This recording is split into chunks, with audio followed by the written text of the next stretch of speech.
Shalom. I want to begin first and foremost giving our praises to the Heavenly Father Yahweh and His only begotten Son Yahweh Shai, whom the world ignorantly calls Jehovah and Jesus. The real name of the Father being Yahweh, meaning He exists. The real name of the Son being Yahweh Shai, meaning He delivers. I want to give all praises in the ancient Hebrew tongue while facing the east towards Jerusalem. Call halal la Yahweh, Bahasham Yahweh Shai, Bahasham Rakakwadash, Barakata Yahweh. Barakti Yahweh Shai, the water, Yahweh Bashim Yahweh Shai, Bashim Rakakwadash.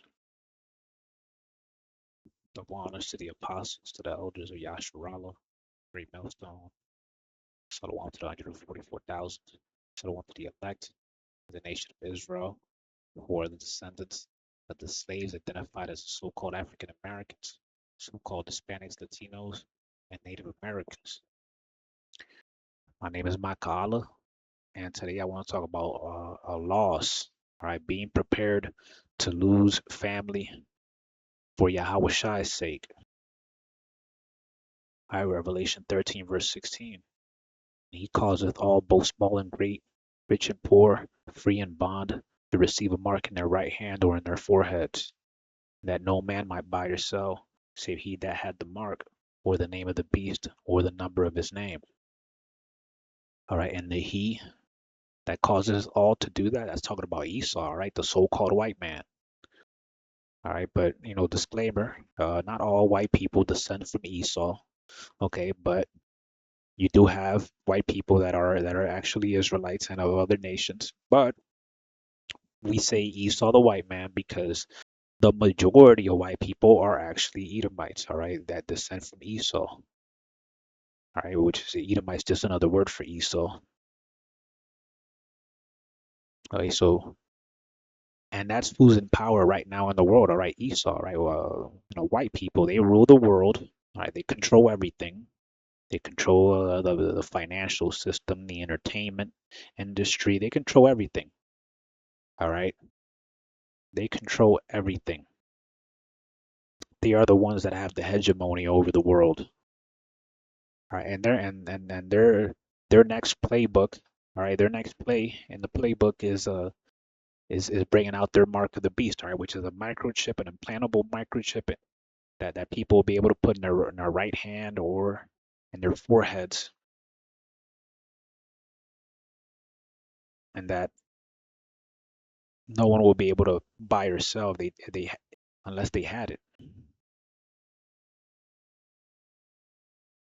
All right. So what does that have to do with loss? All right. Well, I mean, if you don't get this, you're gonna lose.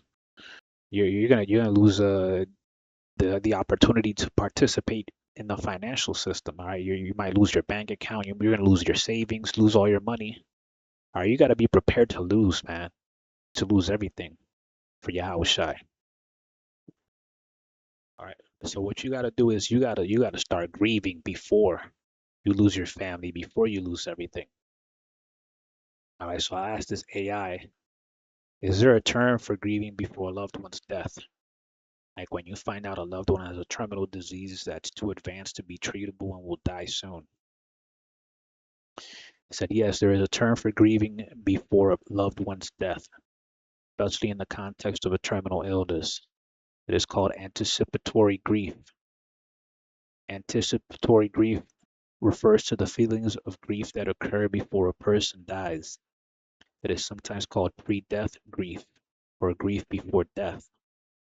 This type of grief involves emotions such as sadness, worry about the illness, worsening, fear about the person's death, anxiety about coping without them, anger, hopelessness, and guilt. It can be experienced both by the loved ones and by the person who is terminally ill. Anticipatory grief allows individuals to start processing the impending loss and may even give an opportunity for some closure before the death occurs. It is natural and common. It is a natural and common response to learning about a loved one's terminal diagnosis or life-limiting illness. All right, so if you're in this truth, all right, if you're part of the elect, then you probably already been through this. All right, you've already come to terms with the fact that your family might not make it. All right, your mother, your father, your siblings, your aunts, uncles, cousins, your grandma, grandpa, they might not make it. All right. All right, and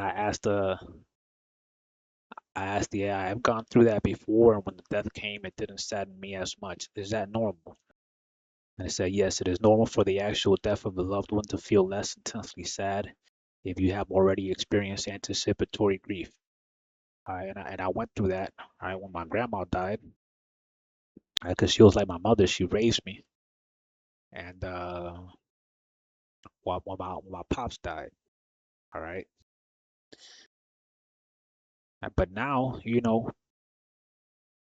I'm going through that with the rest of my family, all right. My mom, all right, my brothers and sisters, and the rest of my family, because right now, as it stands, they're not in the truth. All right, as it stands, they're not part of the elect. I mean, that remains to be seen. Who knows? Maybe they could be part of the 1/3, or they're out there in the states, or they could be part of the elect. Who knows? But as it stands right now, you know, I've already come to terms with that. So if you're in this truth, you got to come to terms with your family not making it when your Howard Shai comes back. All right. All right, Matthew 10, starting at verse 34. Think not that I am come to send peace on earth. I came not to send peace, but a sword. For I am come to set a man at variance against his father, and the daughter against her mother, and the daughter-in-law against her mother-in-law. And a man's foes shall be they of his own household. He that loveth father or mother more than me is not worthy of me. And he that loveth son or daughter more than me is not worthy of me. All right, so when that mark of the beast comes out, all right, your wife might come up to you and say, "Hey, we need to eat. All right, the baby needs food. We can't just starve to death because you don't want to take this thing." Or she might take it herself and condemn herself. All right, she might. If you have teenage kids, I think they might push this on the teenagers. Well, it does say, what does it say? It does say young and old, the small and great. Yeah, there you go, small and great.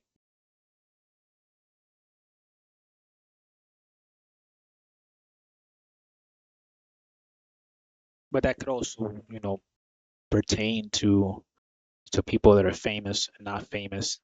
But hey, this devil is gonna push this on to everybody, all right? Just like the jump shot, they were pushing it on to everybody, even children. Okay, they're gonna be pushing this onto everybody, man. And if you're not down with this, all right, that's gonna cause a division in your family, man. All right, Luke 21, verse no 16. Luke 21, verse 16. He shall be betrayed by parents and brethren and kinsfolk and friends, and some of you shall they cause to be put to death. All right, so if you don't get this thing, all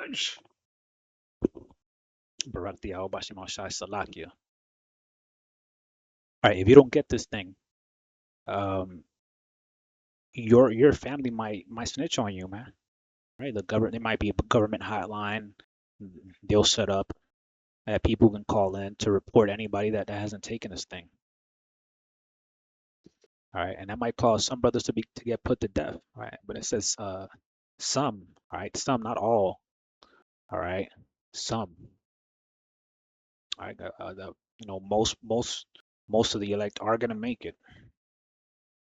So this is just some, and you got to be prepared to lose your family, man. All right, you got to be prepared for that betrayal. You got to be prepared to lose your life. All right, whatever life you're living, you got to be prepared to lose that, because ultimately, everybody who takes that thing is gonna suffer this punishment. All right, Revelation 14, starting at verse 9. And the third angel followed them, saying with a loud voice, if any man worship the beast in his image, and receive his mark in his forehead or in his hand, the same shall drink of the wine of the wrath of Yahweh, which is poured out without mixture into the cup of his indignation. And he shall be tormented with fire and brimstone in the presence of the holy angels, in the presence of the Lamb. And the smoke of their torment ascendeth up forever and ever. And they have no rest day nor night, worship the beast and his image, and whosoever receiveth the mark of his name. All right, and it says whosoever, anybody who receives that microchip, right, that's gonna be their punishment, man. Right, this is especially true in America, all right, which is Babylon. All right, Babylon is gonna be completely destroyed by fire, and that's through nuclear destruction. Right? And the only people that are gonna make it out of Babylon's nuclear destruction is gonna be the elect. So everybody else will most likely have taken that mark of the beast. All right.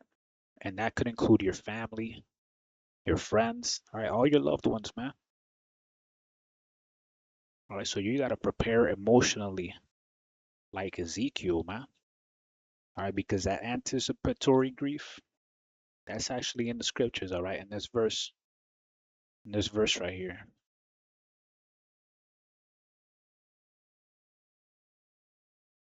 Ezekiel 24, verse 16, Son of man, behold, I take away from thee the desire of thine eyes with a stroke.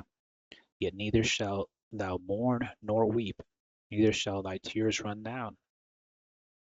Forbear to cry, make no mourning for the dead. Bind the tire of thine head upon thee, and put on thy shoes upon thy feet, and cover not thy lips, and eat not the bread of men. So I spake unto the people in the morning, and at even my wife died, and I did in the morning as I was commanded. All right.